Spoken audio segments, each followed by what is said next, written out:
Хора, аз съм Стилян и добре дошли в новото ми видео Топ 5 най-интересни филми, които ще излезат през 2025 година. Аз съм много голям обожател и любител на филми, особено на екшън и на такива филми за биография на някои хора. И ще видите, те са 5 от филмите, които ще излезат през 2025 година. И ще ви покажа филми, които едва ли сте очаквали, че ще излезат. Всъщност и някои филми знаете, защото са доста известни, но ще видите. Преди това си знаете да се абонирате долу за канала, дайте лайк и да започваме. Започваме с един от моите най-очаквани филми, а именно Майкъл, който ще излезе на 18 април 2025 година. В България може малко да се позабави, но там някъде около април, май. Аз много го очаквам, защото аз съм много голям обожател на Майкъл Джексън. Знам, че ще участва, че вокалната роля на Майкъл Джексън е неговия племенник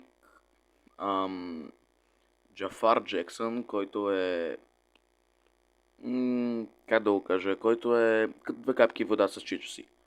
Много се прилича, особено от младите му години. Както виждате тук, има много голяма прилика с него и с чичо му. И доколкото знам, и гласът му е близък до този на Майкъл. Разбира се, никой не може да достигне неговия глас, но се очаквам този филм с много... очаквам много неща от него, дано да не ни разочарова, но се съмнявам.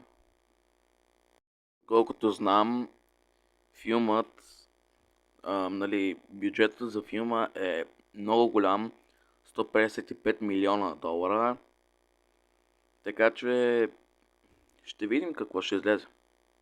Майнкрафт филма се очаква да излезе на 4 април 2025 година. Този филм аз лично съм скептичен към него, защото все пак, доколкото видяхме с правенето на филми по игри, не се получава. И давам за пример Five Nights at Freddy's. Съжалявам, ама в смисъл, филма не беше лош.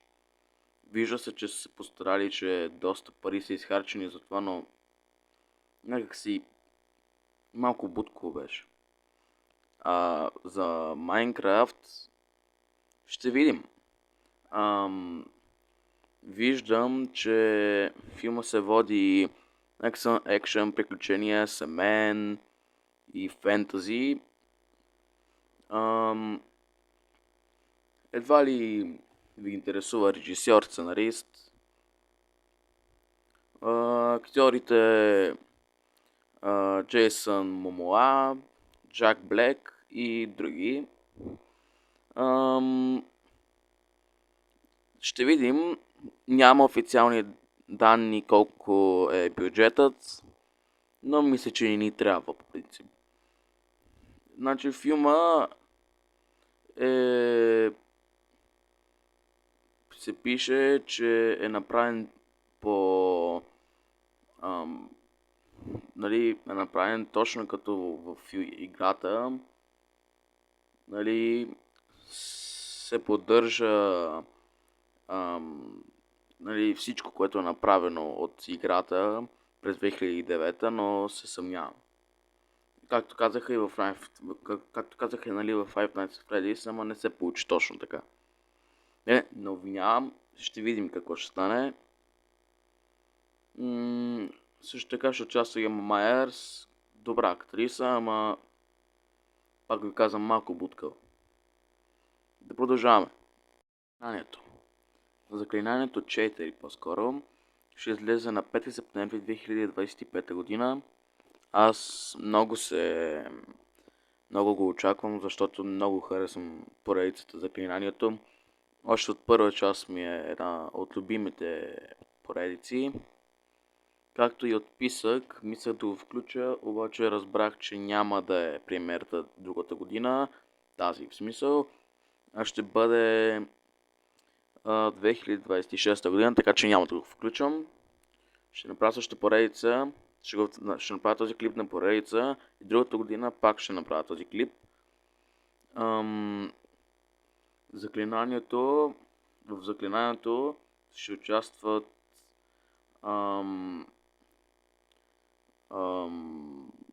не мисля всъщност да ви ги казвам, защото едва ли ще ги знаете. Знаете, че в страшните филми, нали, в хорър поредиците не участват неизвестни актьори. Освен в Писък. Там има известни актьори, но това е друг въпрос вече. Така, надявам се да е добре, надявам се да се... Защото последния филм на Заклинанието 3 не беше добър. Не е толкова добър, колкото между особено 2. Заклинанието 2 много ми харесва. Много ми хареса Заклинанието 2. Заклинанието 1 беше малко странно. В смисъл, Заклинанието 2 е според мен най-доброто от Заклинанието. И Заклинанието 1 става, но 3 не ми хареса. Кът Вълк, който ще излезе на 17 януари 2025 година. Този филм е нов. В смисъл, не знам какъв ще е. Знам, че участват актьори, които пак не познавам. В смисъл, не съм ги чувал. Те също като хора, нали, по принцип, по редиците. За филма не знам почти нищо, за което съжалявам, че не мога да ви кажа. Режисьор е Ли Уанел, който и него не съм го чувал, така че не знам какъв ще е този филм. За първи път, между другото, правят нещо такова, защото това не е като нормалните върколаци. Доколкото чета, ремейкът на едноименния филм от 1941 година, в смисъл, че това е ремейка от този филм, който пак съм гледал. Ще видим. Надявам се да е добър, нали? Jurassic свят, прераждане. За мен най-очакваният филм през 2025 година, който ще излезе на 2 юли 2025 година. Ще участват Скарлет Йоханссон и други такива актьори, които не са играли в този филм. Интересно ми е да видя какво ще направят. И така. Те вече ги правят през 2 години. Да ви кажа честно, Jurassic свят, господство не ми хареса много, защото развалиха цялата поредица. Сега се надявам поне да харесам новия филм. Всъщност, господство не беше толкова зле, поне вкараха динозаври, които са истински, не измислени. То така, няма нужда да се вкочвам, да се вкопчвам толкова много. Както да е, радвам се, че гледахте този клип. Днеска е 31 декември 2024 година. От утре става 2025 година. Пожелавам ви приятна нова година, много щастие, много радост. И очаквайте нови клипове през 1-2 месеца. Съжалявам, не се сещам за много клипове. Така че, и нямам време. Така че, чао и до нови срещи.